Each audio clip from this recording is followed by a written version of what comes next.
Como lo anunciamos, está con nosotros ya en esta mesa de trabajo la asambleísta Joana Moreira, de la Izquierda Democrática por la provincia de Loro, pero también miembro del CAL, del Consejo de Administración de la Legislatura, y es que hoy han sido convocados a sesión del Pleno. No sabemos qué es lo que sucederá y es lo primero que le vamos a preguntar a la asambleísta. Gracias por acompañarnos. Buenos días. Muy buenos días, muchas gracias por este espacio, por Ecuador TV, por la oportunidad de compartir con ustedes.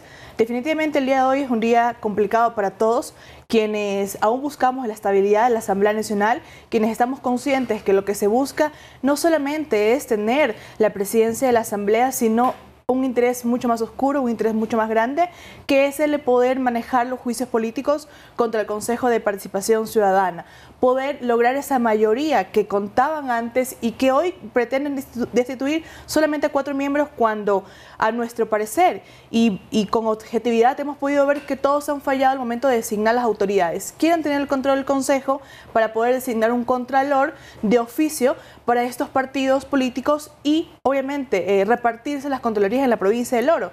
Eso es lo que nos preocupa, la estabilidad del país como tal. No defendemos a ninguna autoridad, no defendemos nuestros puestos porque sabemos que eso se logra con votos. Sin embargo, al conocer cuáles son los verdaderos intereses, que no es una evaluación, sino que es una destitución, preocupa lo que puede suceder el día de hoy. Si el día de hoy no cuentan con los votos, creo que la Asamblea Nacional va a poder seguir trabajando como lo ha venido haciendo.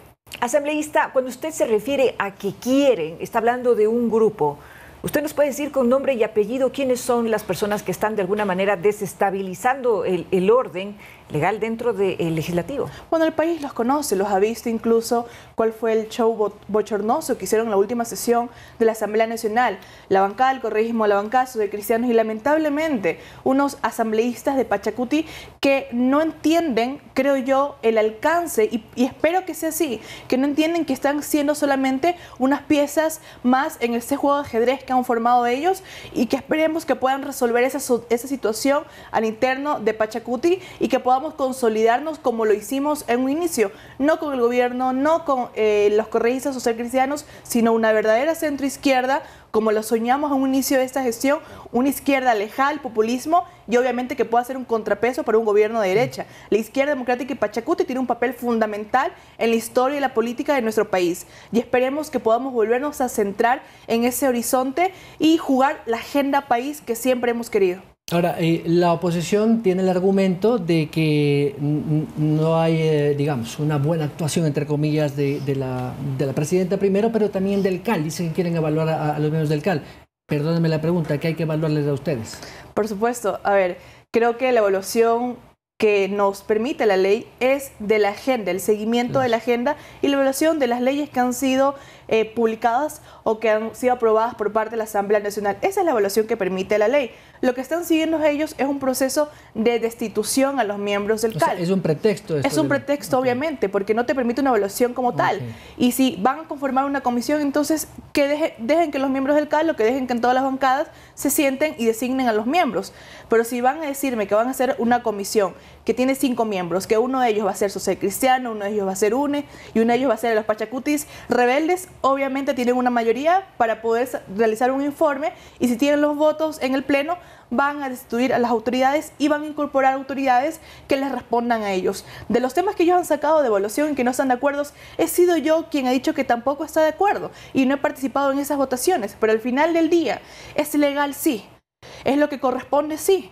No puedo estar de acuerdo, como no puedo quizás estar de acuerdo con todas las decisiones del Pleno, pero tengo que ser respetuosa de la democracia y respetuosa también de la autoridad y de las decisiones que tienen que tomar cada uno de ellos. Ya entrando un poco más al tema de la consecución de las leyes, nosotros pues damos a conocer que usted ha sido una de las precursoras y defensoras acerca de una de las leyes tal vez más polémicas que se han dado en los últimos años con respecto a la despenalización del aborto en casos de violación. Sin embargo, notamos que, por ejemplo, existen muchas incongruencias o se podría decir falencias en ese sentido porque el proceso mediante el cual se puede comprobar, por ejemplo, que una víctima, una menor de edad, sea pues exenta de esta situación por caso de violación, involucra un trámite, por decir, engorroso, humillante, unas pruebas que no son necesariamente las adecuadas y que tenga que pasar por ese proceso la víctima. Ya de por sí la situación es compleja, pero que además tenga que pasar por un proceso probatorio para decir, en mi caso, por ejemplo, sí, yo fui sujeta de esta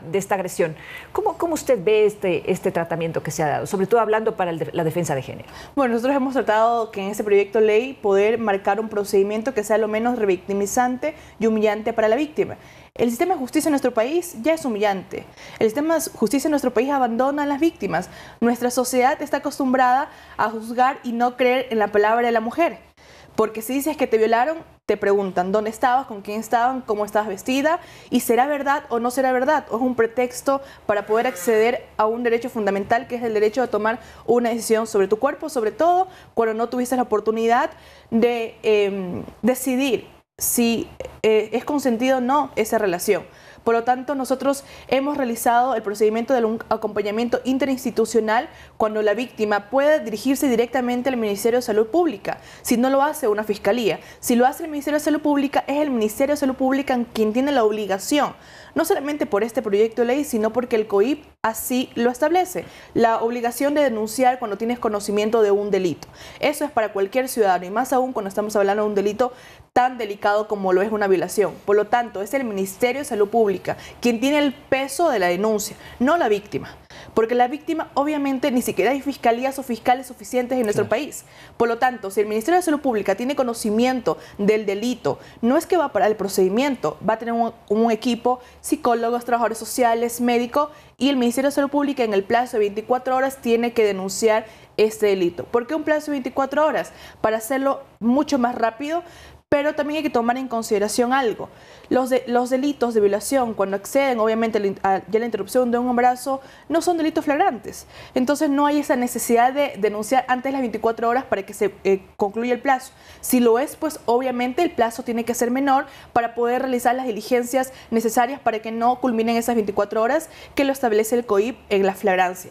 Pero cuando nosotros explicábamos esto, decían que vamos a hacer que cualquier mujer, niña o adolescente quiera acceder a una interrupción. Y no es así. Los abortos no suben en los países en los que se ha aprobado. Lo que hacemos simplemente es que los sacamos de la clandestinidad y los ponemos en un lugar en donde puedan hacerlo de una forma segura. Lamentablemente los plazos siguen obligando a una gran porcentaje de víctimas de violencia sexual a poder seguir quizás en esas prácticas antiguas de introducir sujetos por la vagina, de tomar pastillas, de tomar estas sustancias para inducir un aborto y para que el sistema de salud ahora sí te atienda, porque abortos espontáneos sí lo hace. Por lo tanto, son situaciones que la sociedad no entiende. Son soluciones que debemos brindar a través de las leyes. No más trabas, no más barreras. Y el principio de buena fe es creerle a la víctima de violencia sexual. Tenemos que creerles, porque si nosotros, un órgano, un poder del Estado, no les creemos a las víctimas, no lo va a hacer absolutamente nadie. Joana, ¿y cómo es jurídicamente el tratamiento si el presidente lo veta? Ya dijo el presidente ayer que lo va a vetar. Digamos que entre líneas se determinó que puede haber un veto parcial.